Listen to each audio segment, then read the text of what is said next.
जी नमस्कार दोस्तों, मैं एडवोकेट विजय कुमार राय आपका अपने इस यूट्यूब चैनल के माध्यम से हार्दिक स्वागत और अभिनंदन करता हूं। मैं रोजाना की भांति आपके समक्ष law legal justice legal awareness के तहत नए नए कानूनी विषयों पर परिचर्चा करने के लिए तत्पर और तैयार रहता हूं। आज का जो विषय हमारा आपके समक्ष है बहुत ही महत्वपूर्ण, बहुत ही इम्पोर्टेंट विषय है, जिसमें यह कहा गया है कि नए कानून जो हमारे देश में लागू हैं में पति को छोड़कर जाने वाली पत्नी खर्चा नहीं मांग सकती। इसी पर परिचर्चा मेरी आज आपके समक्ष है। यानी नए कानून के तहत जो हमारे नए कानून में बदलाव हुआ है, उसी व्यवस्था में कोई भी पत्नी अपने पति को छोड़कर जाती है तो ऐसी महिलाओं को खर्चा नहीं मिलेगा, मेंटेनेंस का दावा नहीं करेंगी और न कर पाएंगी।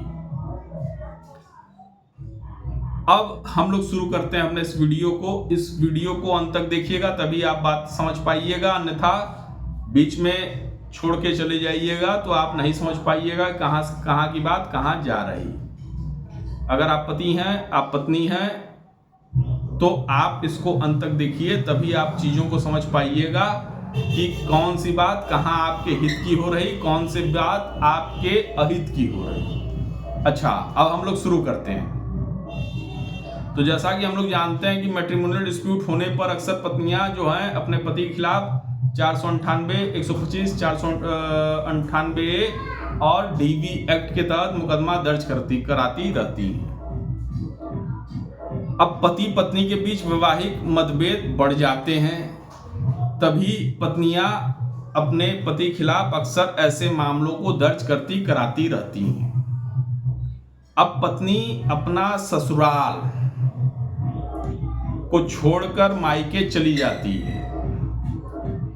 अक्सर यही होता है कि जब विवाद बढ़ता है पति पत्नी के बीच, विवाद बढ़ने के बाद अक्सर पत्नियां अपने मायके में जाकर पति के खिलाफ जो है 498, 323, 504, 506, 3/4 डीपी एक्ट और 125 और डोमेस्टिक वायलेंस का केस अक्सर दर्ज कराती रहती हैं विवाद बढ़ने के उपरांत। ये हमेशा होता है, वो मायके से ही केस से जो है दर्ज होते रहते हैं। अब ऐसी कौन सी परिस्थिति रहती है पत्नियों के व्यवस्था में कि वह ऐसी परिस्थितियों में वो अपने पति के खिलाफ दर्ज मुकदमे करती हैं? तो कहीं ना कहीं उनको कोई ज्ञान दे रहा, ज्ञान भी ऐसा वो चाणक्य नीति वाला, जो नहीं चाहता कि आपका परिवार बसे। पत्नियों के बाबत भी यही बात कह रहा हूं कि वो ज्ञान जो आप जिससे लेती हैं वो भी नहीं चाहता कि आपका परिवार बसे। अब उसमें उसका क्या हित है, क्या स्वार्थ है, ये आप समझिए। तो अब इसमें ऐसी परिस्थितियां उत्पन्न हो जाती हैं, ऐसी परिस्थितियां जो उत्पन्न होती हैं उसमें अक्सर पत्नियां मायके में जाकर पति के खिलाफ जो है मुकदमा दाखिल करती हैं और कराती हैं। अब इसमें 498A का मुकदमा, मान लीजिए दहेज उत्पीड़न का मुकदमा पत्नी द्वारा पति के खिलाफ और उसके परिवार के खिलाफ दर्ज किया जाता है या कराया जाता है। मेंटेनेंस का मुकदमा भी दर्ज होता है, कराया जाता है, और घरेलू हिंसा का मुकदमा दर्ज होता है, कराया जाता है। तो कौन सी परिस्थितियां, मतलब ऐसा क्या आपके पति और उसके परिवार वालों ने कर दिया कि आपने ये मुकदमे दाखिल किए? इस पर जरूर विचार करिएगा। एज अ एडवोकेट हमारे पास परिस्थितियां बहुत आती हैं, झूठी सच्ची, लेकिन आपको हमने इसलिए कहा कि इस पर विचार करिएगा। विचार करने के बाबत यह चीज समझिएगा कि कौन सी ऐसी परिस्थितियां उत्पन्न हो गई कि आपने ये कदम उठाया।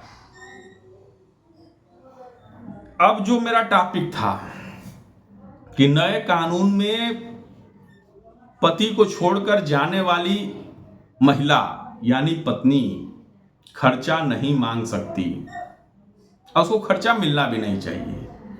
तो किन ग्राउंडों के आधार पर सुप्रीम कोर्ट से लगाया हाई कोर्ट तक के फैसले जो हमारे देश में लागू हैं और हमारे देश के कानून की व्यवस्था में इन्होंने लैंडमार्क जजमेंट दिया है पतियों के पक्ष में, मैं उन्हीं की चर्चा कर रहा हूं। तो पहला तो यह जजमेंट है कि बिना किसी कारण के यदि पत्नी आपको छोड़कर चली जाती है तो उसको मेंटेनेंस देने की जरूरत नहीं है।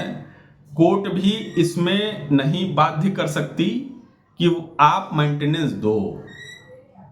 जी हाँ पतियों, जो पति हमारे मित्र, ये भाई बंधु जो हमारा ये वीडियो देख रहा है, उनको ये चीज मैं बता रहा हूं स्पष्ट तरीके से कि कोई भी पत्नी यदि अपने पति को उसको छोड़कर चली जाती है बिना युक्तियुक्त कारण के, बिना किसी कारण के, तो उसको नहीं देना होगा मेंटेनेंस। एक चीज तो ये स्पष्ट तरीके से आप समझ लीजिए, इस पर हाई कोर्ट के कई जजमेंट हैं। आप हमको व्हाट्सएप पर मैसेज करिएगा, मैं जजमेंट की कॉपी आपको सेंड कर दूंगा कि किन किन हाई कोर्टों का यह स्पष्ट तरीके से जजमेंट है। दूसरा पॉइंट यह है कि अगर आपकी पत्नी अडल्ट्री में रह रही, यानी उसका कोई प्रेमी है, यानी उसका कोई बॉयफ्रेंड है, आप पति हैं, आपकी पत्नी किसी अन्य पुरुष के साथ शारीरिक संबंध बनाती है, किसी अन्य पुरुष के साथ पति धर्म का पालन करती है, तो ऐसी व्यवस्था में एडल्ट्री कहलाती है और उस व्यवस्था में पत्नी को कोई मेंटेनेंस नहीं मिलेगा। ये भी आप जान लीजिए। तीसरी व्यवस्था क्या है ये भी आप जान लीजिए। ये तो एडल्ट्री की बात हुई। तीसरी व्यवस्था में यह है कि यदि आपकी पत्नी ज्यादा पढ़ी लिखी है आपसे, आप हैं 10वीं पास, आपकी पत्नी है BA पास, तो आप हैं 10वीं पास, क्या करिएगा? 10वीं पास का लड़का क्या कर सकता है, कितनी नौकरी उसकी संभावना उसके पास है और कितनी नौकरी वो कर सकता है, कितने इनकम की नौकरी वो कर सकता है। और आपकी पत्नी है BA पास, तो BA पास की व्यवस्था में कितनी नौकरी वो कर सकती, कितनी व्यवस्था में वो सैलरी पा सकती। तो यदि आपकी पत्नी ज्यादा पढ़ी लिखी है तो उसको मेंटेनेंस देने की आवश्यकता नहीं है, न मेंटेनेंस का उपयोग कर पाएगी, न कोई कोर्ट उसको मेंटेनेंस दे पाएगा। यही हमारी जो टॉपिक था कि नए कानून में पति को छोड़कर जाने वाली पत्नी को नहीं मिलेगा मेंटेनेंस। तो क्यों नहीं मिलेगा मेंटेनेंस? 3 कारण मैंने आपको स्पष्ट तरीके से अपने इस वीडियो में समझा दिया कि आपकी पत्नी यदि आपको बिना युक्तियुक्त कारण के छोड़कर चली जाती, आपकी पत्नी ज्यादा पढ़ी लिखी है, आपकी पत्नी एडल्ट्री में रह रही, तो ऐसी पत्नियों को नहीं मिलेगा मेंटेनेंस। यह वीडियो जो आप देख रहे हैं यह सिर्फ और सिर्फ पतियों के पक्ष में ही हमने बात कही। आज हमारी बहनें जो हैं देख रही होंगी, कहेंगी कि हाँ वकील साहब आप तो हमेशा पतियों के पक्ष में की बात करते हैं। तो मैं क्षमा प्रार्थी हूं, चूंकि ऐसा कानून हमारे देश में लागू है। चूंकि एक हाथ से ताली नहीं बजती, दोनों हाथों की आवश्यकता होती है ताली बजाने के लिए। गलती मैं यहां पतियों की नहीं दे रहा, मैं पत्नियों की नहीं दे रहा। मैं एक चीज बता रहा हूं आपको अपने इस वीडियो के माध्यम से, ताकि उस चीज को आप समझिए। यदि यह वीडियो आप लोग को मेरा पसंद आया हो तो आप इसे लाइक सब्सक्राइब जरूर करें, शेयर भी करें, ताकि जो हमारे भुक्तभोगी पीड़ित भाई बंधु सखा हैं उनको कम से कम इसका आभास हो। हमारे इस वीडियो को देखकर थोड़ा सा ज्ञान बटोर लें, चूंकि ये फ्री ऑफ कास्ट ज्ञान हम दे रहे हैं। तो आपको मैं हमेशा इसी तरीके से नए वीडियो के साथ हमेशा रिप्रेजेंट करता हूं।